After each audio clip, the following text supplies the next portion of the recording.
welcome to another edition of Maximum Growth Live. I'm one of your hosts, Jay Ruane, CEO of FirmFlex, your social media marketing funnels for lawyers, as well as the manager of the Criminal Mastermind and CEO of Ruane Attorneys. Some issues this week with just being the CEO we're going to talk about. But with me, as always, is my friend down there, DC, Maryland, Virginia, South Carolina, powerhouse law firm, Price Benowitz, the man, the myth, the legend, Seth Price, as well as one of the founders of Blue Shark Digital, SEO for lawyers and law firms. So Seth, I want to check in with you, see how you're doing. How's your week going, Seth? What's new? In one sense, great. Happy to be here. Great.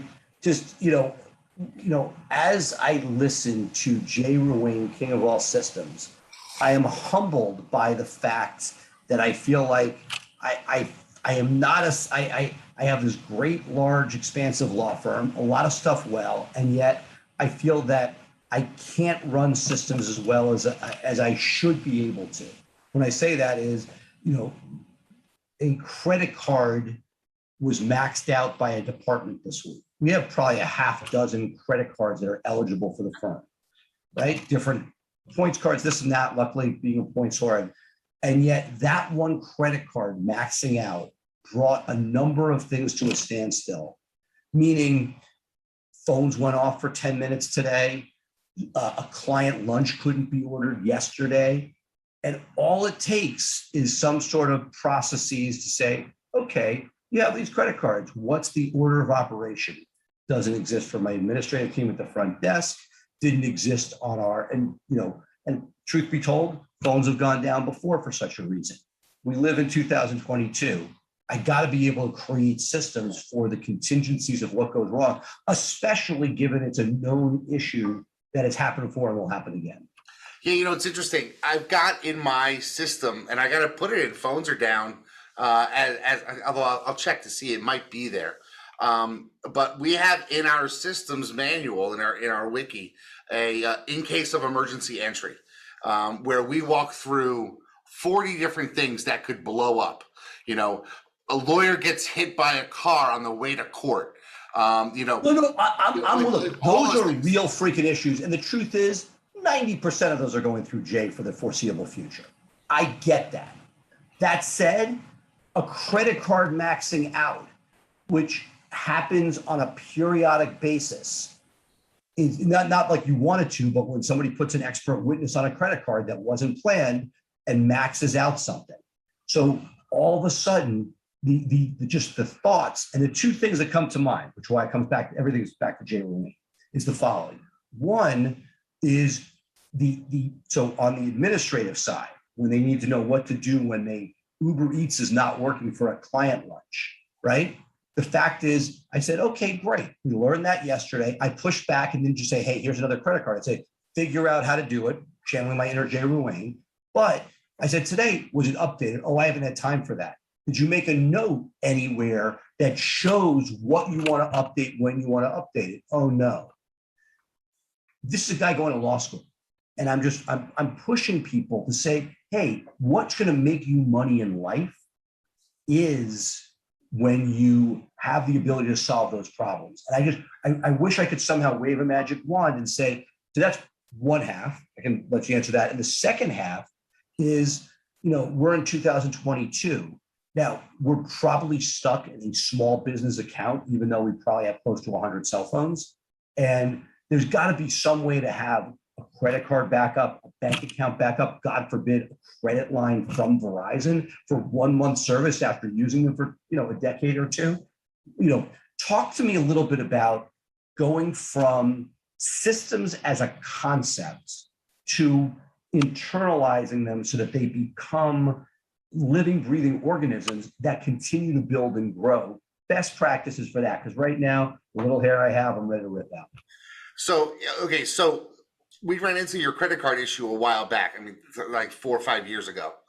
And nothing as major as the phones going down happened, but it was something that all of a sudden, wait, why is this not going through? And we quickly figured out.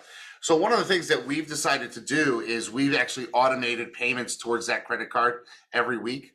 So we had every Friday without fail, $5,000 gets paid towards that. And the irony There's is always $5,000 worth. Sometimes we get way ahead. Sometimes we don't. Agreed. And we lit like same, right? 5 years ago, we did that.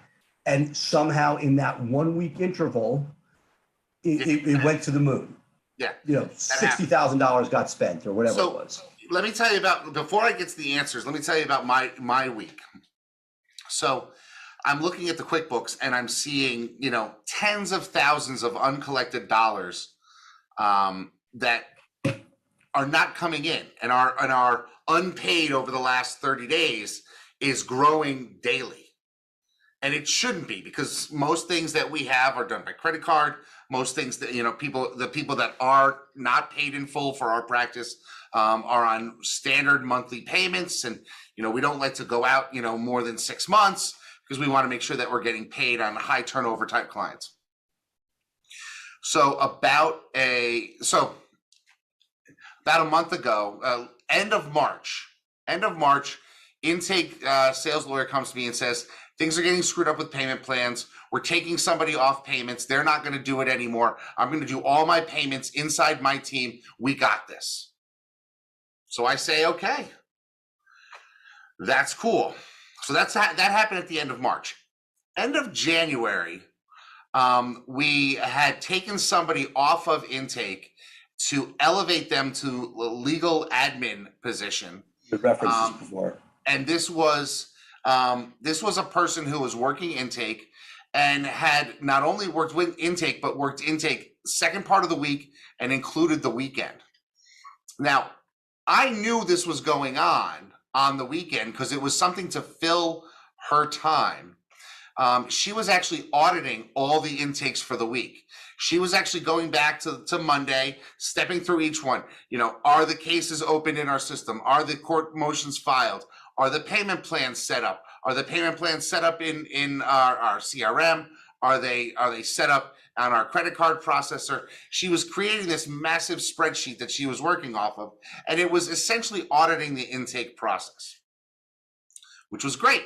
Because every Saturday night, I would get this email from her saying, checked everything, boss. Everything looks good for this past week.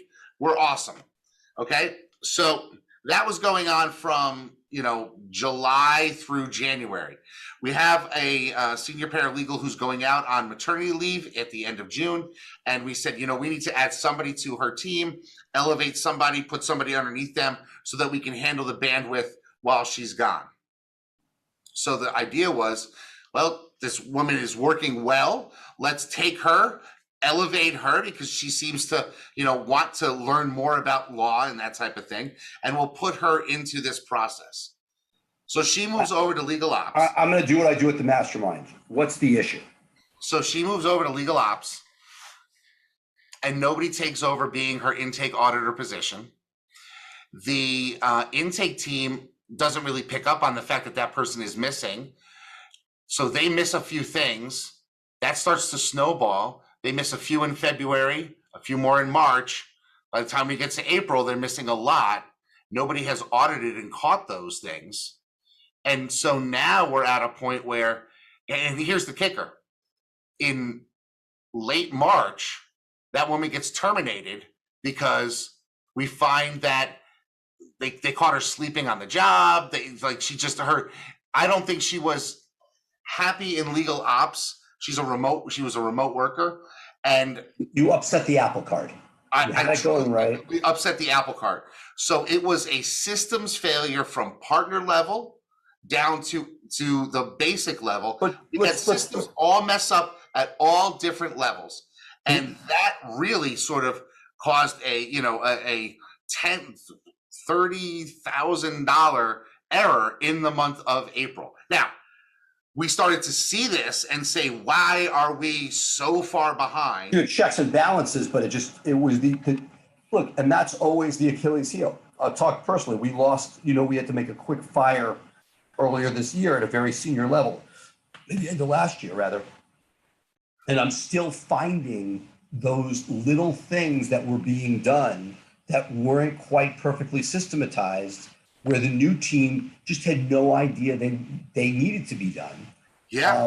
And it's basically, we aspire to J systems perfection, but the truth is we don't live in that perfect world. So here's the thing, right? I'm sure you have friends, I have friends that are, they fancy themselves home improvement guys, right? And so what they do is they go out and they have a tool for every situation. They've got, they need to cut into a corner. They've got the Dremel with that corner piece. They've got, they've got pipe wrenches from, a half inch to a 6-inch pipe wrench. Time out. I'm going to pop your bubble because I have a friend who's who's the lower to mid end home improvement, right? He's not like a home builder. He's right. Fix it guys. It's a lot harder to fix than to build from scratch.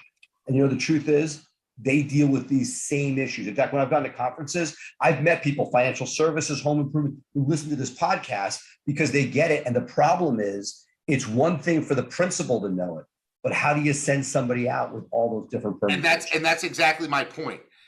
You and I know people who literally will go out and they'll buy every tool, but they'll actually use 3 tools every day and they won't use any of the other ones. So the tools to them are our domains. We buy those crazy domains and don't use them. They buy those tools and they use the same 3 things when they go out. Exactly. And so what you need to do is actually have a culture in your office of going to the systems, using them so much regularly that you're checking to make sure, is this still the way that we do it? Let me question. Is it what's the vernacular you use? Or is it like the system?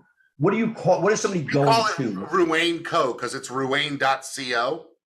So in the office, we just say, is it in Ruane? So do I, like right now I'm on Google Docs. I've never made the move. Your brother has this amazing product that he's created. The question is, does that make it a difference if it's a living, breathing thing online, or am I good with it? It's just a culture of going to. No, because the thing about having it as a living, breathing website, like my brother has set up that we use, is that it's it's indexed, it's searchable by keywords, by phrases. You have a password to get into it? Oh yeah, it's password protected. You have to log in. And can you make a change? What if I want to make a change to it? Anybody with the permissions can go in and make the edits, and it tracks who makes the edits, when they made the edit. You can restore to prior points if you have to. It integrates with Slack, so when somebody, if you're on Slack or if you're on another one of those platforms, if somebody makes a change, everyone gets an alert that there's been a change to this system, that type of thing. We're actually in the process of moving over because we're on, like version 1 and he's on version 5 of his stuff. So I actually have somebody in my office now, and this is the wonderful thing that we discovered, is that we have somebody who is our systems auditor, and her job is to make sure that the systems stay up to date. She is a part-time employee who was with us full-time and now has gone part-time and went remote. And so her job is to bring everything over onto the new platform. She's recording all new looms for all the videos. And one of the things that we're thinking about doing, I wanted to get your advice on this. So we terminated this employee at the end of March, but maybe we rushed to terminate her, and she actually would be well served back on intake doing that. So look, that's a couple things. Like you get promoted out. So first you got to figure out, and I've done this a number of times. You saw this the other way around. It's like you have it both ways. Like my law partner Dave, and you're a little fuzzy by the way. My law partner Dave, always says don't go and move people around within a firm, because we have not had awesome success with that. That generally, when we find somebody who doesn't survive well in one, in theory, you should figure out where they would. And I know that that's our dream, but most of the time we have found, I'm giving you a generalization at the law firm, that when we've changed things around, it's not like they went from like blah to rock star. It is generally, there's a reason that you are moving them out. Now, you want to be able to give a road for improvement. And if you don't, you're going to lose people that way. So you're damned if you, damned if you don't. But when somebody is like, if it's being done because somebody is not awesome, I have found, to use a curb your enthusiasm, you don't want to foist your issue from one place onto another department. That doesn't sound like it's the case here, but we have seen this over and over again where when we try to say, hey, this isn't working here, let's just shake it up using a Mad Men reference and move them over here. It's not like that's a panacea that generally there's issues that come with them. Yeah, so let me get your advice then. So we had somebody who was killing it on intake and said she wanted to grow with the company, right? So we moved her over to legal ops, and I think it just overwhelmed her. Why not just manage her within, have a manager within intake? So what happens is intake is one department, legal ops is another. No. But within intake, do you have a hierarchy within intake? We do. But we thought she was best capable and able to handle the stuff in legal ops. Well, to be snarky, you thought wrong. I'm just saying that with a smile. I'm just loving it. We bombed this. I turned this over to my new director of legal operations. He said, "Look, my people don't trust her. They've caught her sleeping a number of times." She also said actions speak louder than words. Right. Assuming she was doing fine. I want to cut her. And I said, look, or you say, or look, again, if she was great or at least B+ at intake, you give a shot. Look, getting good people is hard. She knows you like her. If in fact, or there's something else going on in her life. And like right now, I can't tell you how many people in my professional life where work is not their primary focus. Family, sickness, mental health. And again, they're all legitimate things. It's just very hard to run an operation when you know that some of the people in your greater orbit have significant interpersonal or personal issues going on that make it really tough. So do you bring somebody back that you fired a month ago and make them an offer? You fired her, or you just I didn't, but the firm fired her and said, "You're gone. We've caught you. They say they can't trust you. No warning. It was you're done." And she was devastated. The book would say you're done, move on, like that. But again, you and I have always gone with our gut, and generally that's been right. It's not like I brought people back and it's look. I've had issues where somebody very senior, as you know, left our firm. It was definitely strained for a period, and then they stumbled back into my professional orbit and life and are now in it, and it's awesome. That wasn't somebody it's the opposite. It was somebody who didn't want to lose. But again, if you speak to an Andrew Finkelstein, it's like you're done. Generally, there's a lot of people without people coming back. But if you were like, look, we jumped the gun, you can give yourself a narrative. There was a non-replicable issue going on in their life that made them fall asleep on the job or do whatever. I talked to Mario, big fan of the show, and he's dealing with a high-profile person who is moving on. And, there's, the question we have is, do we give enough chances? Don't we? Nobody's going to tell you it's okay to bring her back. Have you ever done it? Have you hired anybody back after you fired them? We had one person who was in and out of the firm for a period of time. I don't remember they were fired, but they left, sort of walked, they left. I want the audience to pipe in on this. So comment down below and let me know, would you bring somebody back if you had fired? Look, it would take an exceptional, arguable, clear path reason. A lot of people say no matter what. Right. You and I both are people, and if you feel like something has changed, so as an alcoholic and they're been clean for 3 years, does that make a difference? Or if you burned a bridge? Can you trust somebody who you've already fired?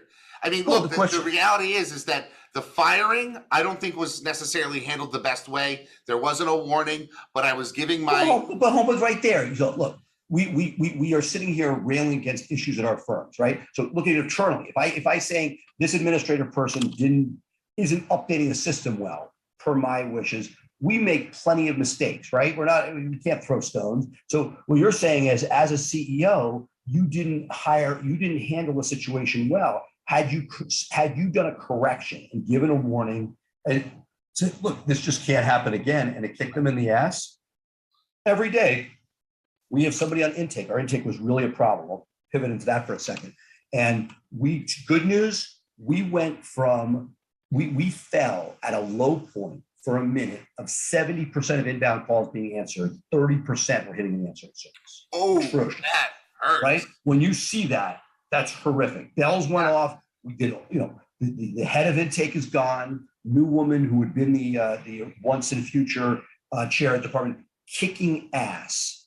Over 90% as of last week, which means overnight when we have no coverage from 10 to 6, but the percentage of primetime hours, again, night and day. Somebody on the team who had an important role was not doing a great job. We sat down, we counseled them. When they not doing a great job, they were sticking up the court. 2 people. One person was given a bunch of warnings, bunch of coaching, bunch of everything, attitude. They didn't make it. Somebody else who wasn't doing great, but followed the coaching, did that, has made it through the rain and is doing a pretty awesome job. So part of it is, if you guys jumped the gun, if it was like one of those space-time continuum movies, and you did something before you allowed that act to finish, the truth is you'd still have somebody in intake. Because the right answer was probably take a deep breath, find out what's going on. Why have you gone from an A employee to a D employee?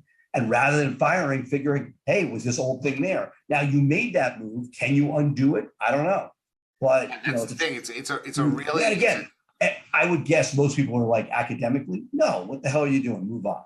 That said, I get it. And if the person was fine on intake, but she's fine on intake. She's already been trained. She knows our shit. She could literally be high. That's the correlate. That's why I need people to let me know down below. No, right. And the answer is, look, we as business owners are not flawless. So I gripe at stuff. People gripe back. Hey, you didn't do this. You didn't speak to this person behind closed doors. You did it publicly. You never should do it. Like, those are things I've had over the years. I'm far from perfect with this. Basically playing the brilliant game of chess that you do, that you could make money with her back in intake.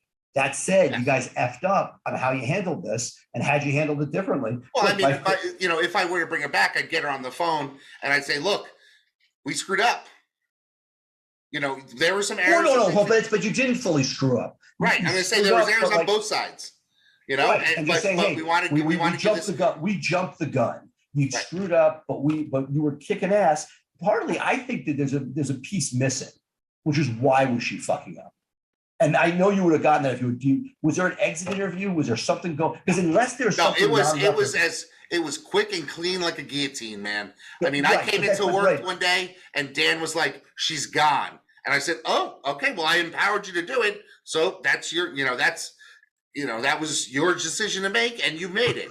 And then there was some problems afterwards. Empowering people, they're going to make mistakes. And the question, will that undermine your team if she came back in a different role? Again, I'm going back. Anybody listening to this who's like in the real business world is going to be like, what are you doing? Stop this and move on, right? That said, I'll humor you because I've been there. I don't know if it's anybody we've ever fired, but there was a guy who was just mediocre and he kept having lives. But that's not the case. Like, you need to know when to break your own rules. There's a rule not to do anything. All of our mentors would say, stay the hell away. That said, I'll tell you a story that the reason that Breton runs Blue Shark right now is that he was a junior marketing guy with somebody else above him. And that person was this is years ago. This is, before it was Blue Shark, when it was Price Benowitz, and that person wasn't doing a great job. How can you promote one person to demote another? It did it. It paid off. The secret that I have learned is, if you don't demote money, that you will generally be fine. That is, meaning if somebody is going to take, if you're saying, hey, look, because what you're dealing with here is somebody who is good as an employee but not as good as a manager, that's essentially the situation you have. And if you're saying, hey, this person is there, what I have found is that if you don't harm the person's financial take home, and in this case, it may even be a raise, they would do a raise back to the original job, whatever it is, then you have an option. And it's tough because, look, you care about your culture. You want to make sure that's in place. You want to make sure everybody's rolling in the same direction. And you're talking about this in a vacuum. Are you undermining the person who fired? That's exactly it. There's a million variables that go with this. And some of the things that we're doing now, we realized with our intake software, we were able to go back to the developer that we have and say, we want to add these checkpoints where things have to be a yes or no. So we're going to eliminate we're going to, in real time, be doing her checks that she used to do on the weekends. So in that respect. I don't need somebody to do that because now the software is going to do that. Well, software. In my existence. Every time somebody brings this software, it's only $60 a seat. It's going to cost you $5,000 a month, but you won't need a person and a half. If I save the money from every piece of software, I mean, yes. But I think you bring up a bigger issue, which comes back to something I struggle with, and then we wrap up with this, which is that when somebody leaves, either they quit, they're fired, whatever the situation, and they are in a siloed position or leadership, something that I have seen at Price Balance in particular is that when that person leaves, there's a certain amount of stuff that may not be in the system, or if documented well enough or properly, and that certain things won't happen. I'll give you an example. A person left to get COVID, lots of things shifted, and we were supposed to be sending out mailers, like jail mail. And there was a period of time when somebody left before we got a bill and said, what the hell is this for? Where we were paying for and receiving mailing addresses and mailers were not going out. Yes. And it kills you. What? You're just spending money and not doing anything with it. Right. But that is the type of thing where part of it was a double switcheroo. Somebody was doing it and that person moved into leadership and you know what I mean? It's a moving piece, but part of it is, and this is where I throw it back to Jay Ruane, Systems Genius. Are there things where you can create things that are not people dependent, but firm dependent, and then assign the people to it? And that's one of the things that I'm struggling with. So my old school non-Jay Ruane excellence has been what we call manuals. I need a new term, wikis, pricey, something. There's got to be a something, but the idea that it moves from, hey, this is what we develop and look at when and if anybody leaves the job, to it's something being done along. And the piece that killed me was that I would like my goal for my firm is to have a methodology where people are keeping track of best practices and things they do that aren't life-threatening, but incrementally add up, so that you don't end up with that oh shit moment where you realize you've been paying for a mailing list for a couple months and not sending anything out. Yeah, the thing that I have found is that once you get to, we've been at conferences where people are like, oh, when you get to X number of people, you need an HR person. What I have found that once you have silos of legal ops, intake, marketing, that type of thing, it is a good investment, a great investment to have somebody who's familiar with each, or at least two of them, and make their role be an auditor role. Whose job is to make sure.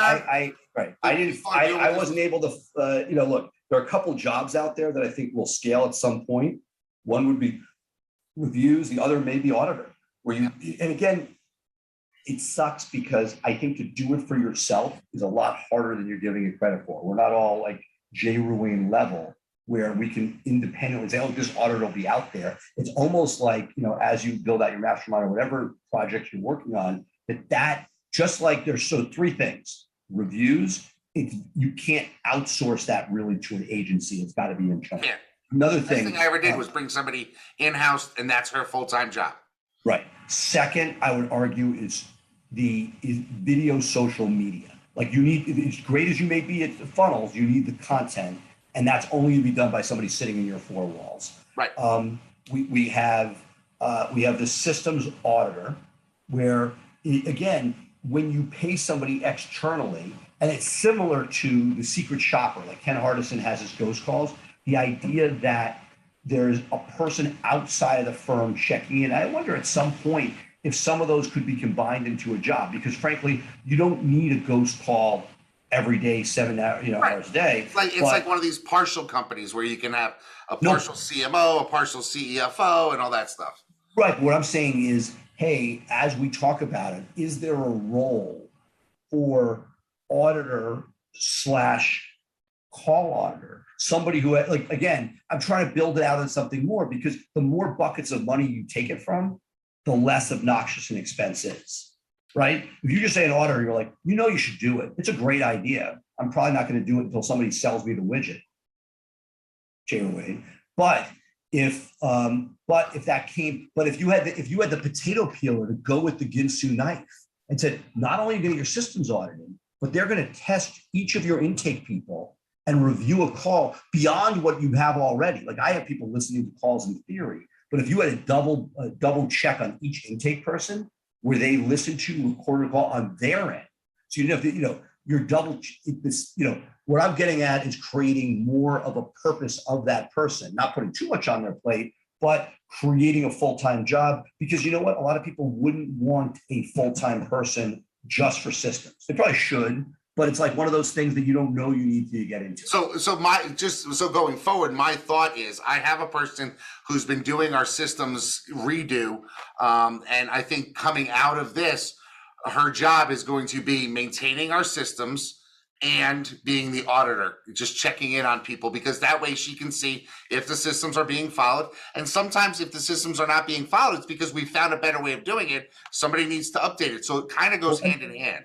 No, and as I think about this, you know what hit me today? I'll conclude with this. So we have this kick-ass firm ops person who came in from a cluster that I've talked about ad nauseum, right?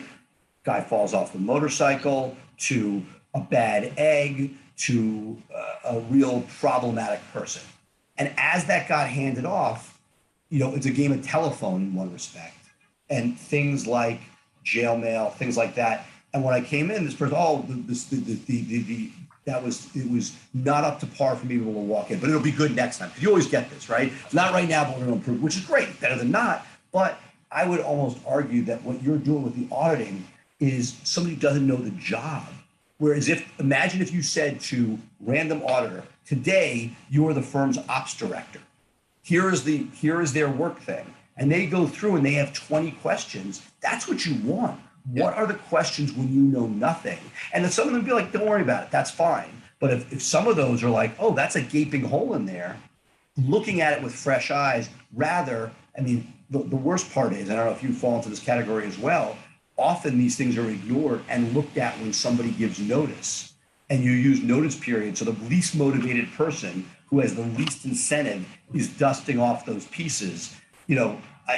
My dream is to be Jay Ruane and be able to do that in a proactive real-time process. So I'm going to be applying for a job at Price Benowitz. My starting salary will be $1 million a year, and I will come in and I will be your $1 million. I'll come in and I will do your systems for you. I'll come down, once a quarter for 15 minutes. I'll set up my direct deposit, and you guys can have a paycheck for me starting next week. Just a $250,000. We'll do $250,000 per pay period. Yeah, I'm going to use Shank Coin if that's okay. Yeah, that's fine. You can just send. When I set up after we hung out with Shankman, you can send me ether at jruane. No, or maybe I'm going to create the Price Coin. There you go. That's the part that kills me about the cyber stuff. Is like, what keeps Jay Ruane from creating his own currency? And absolutely nothing. I actually thought about releasing all of my systems as an NFT and just see if anybody would buy it. And then they could trade around. But I would say yes, but in the circles we travel in, it might be few and far between that are actually getting the ether to buy your. Exactly. So, okay, folks, that's going to do it for us. If you want to keep up with Seth, you can do so by following him at all the Blue Shark Digital SEO and social platforms on YouTube, on LinkedIn. He's posted some great stuff on LinkedIn lately. So check him out. Connect with him on LinkedIn if you can. Yeah, you were going to say something? I was going to just say next show, I want to talk, because I was spending some time with Ali Watt in the mastermind recently, and it struck me that the creation of the content, there are two bottlenecks. One is the creation, and one is the creation of that content from the raw video. And that I'd like to talk more. I followed your advice and I got the full-time videographer, and it has created lots of content, but I feel like there's a missing piece between content and great poppable content. Well, it's almost like two different things. And part of the problem is when you bring a content person in, a videographer, there's probably 6 months to 9 months of just solid, basic law content that you don't have out there yet that you should tackle first, because that's going to be evergreen stuff. Yes, you say that, and I don't disagree, but nothing's evergreen. And second, the idea is we're in a point where again, this is why I want to talk about it, with reels and everything else, that's blooming and getting eyeballs. Well, I got something for you. I want you to take it to 2 lawyers in your office, give it to David, give it to somebody else. I want them to debate on Facebook or on Instagram. Does a straw have 1 hole or 2? Put that out there, and let's see if we can get people in your office taking sides and see if that gets you some good social stuff. Because that's the kind of stuff that people are looking for. They don't really care about updates to Washington, D.C. criminal code. Gotcha. Oh, yeah. Like I can't wait to hear the Jay Ruane sign off then. All right. So if you need to catch up with me, you can do so by checking me out on any of the social platforms. But if you want to follow up with me in some systems like we talked about today, please join my Systemizing Your Law Firm for Growth Facebook group. Otherwise, that's going to do it for us this week. Please join us next week, every Thursday, 3 p.m. Eastern, 12 p.m. Pacific, here on Maximum Growth Live. Bye for now.